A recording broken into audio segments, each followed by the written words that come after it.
ढेंकानाल स्वच्छासेवी अनुष्ठान प्रयास पक्षर स्थानीय मुख्य स्टाडियम ठारे आज आसंता 23 तारिख पर्यंत प्रथम सर्वभारतीय ढेंकानाल कप क्रिकेट प्रतियोगिता अनुष्ठित हो यही 2020 प्रतियोगिता रे 8टी दल भाग नेइथिबा बेले आज उद्घाटन मैच रे मुख्य अतिथि हेबे ओडिशा सरकार खाद्य खाउटी कल्याण विज्ञान एवं प्रजुक्तिविद्या मंत्री कृष्णचंद्र पात्र जोग देथिले। तांको सहित आयोजक प्रयास अनुष्ठान नवकिशोर गुरु एमजे महिमा रंजित विश्वाल एवं अभिमन्यु पंड्या प्रमुख जोग देथिले।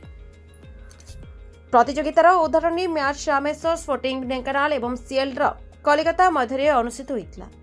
एही प्रतियोगिता रे CL blue Kalikata forest 11 W Chhattisgarh rising of cricket academy Jaipur Rajasthan एवं एकेडमी जयपुर राजस्थान और शेरशाह रांची समेत ओडिशार MMCC Sambalpur rising student Cuttack solar cricket club Cuttack और रामेश्वर स्पोर्टिंग ढेंकानाल दल प्रतियोगिता रे भाग नेउछन्ति। प्रतियोगितार फाइनल मैच आसंता 23 तारिख दिन अनुष्ठित हेबो।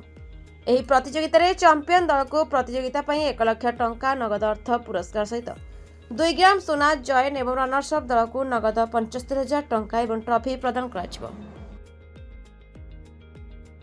ढेंकानाल कप आज ठारू आरंभ होला।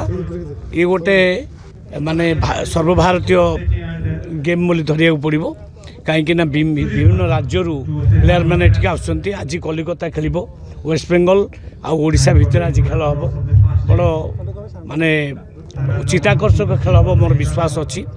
मु तो पूरा समय दे पारि नहीं किंतु कार्यकर्ता माने बहुत उत्साहित अच्छा से इच्छा जे आगु को एटा धीरे धीरे बढ़िबो। आज फास्ट स्टार्ट है आगु को निश्चित भाव में बढ़िबो। आमे चाहूँ सबु राज्य गोटे गोटे टीम एठी आसी खेलू एवं एटा गोटे माने भल उच्च मानर खेल हो कप माने नेशनल लेवल एटा गोटे खेल हो।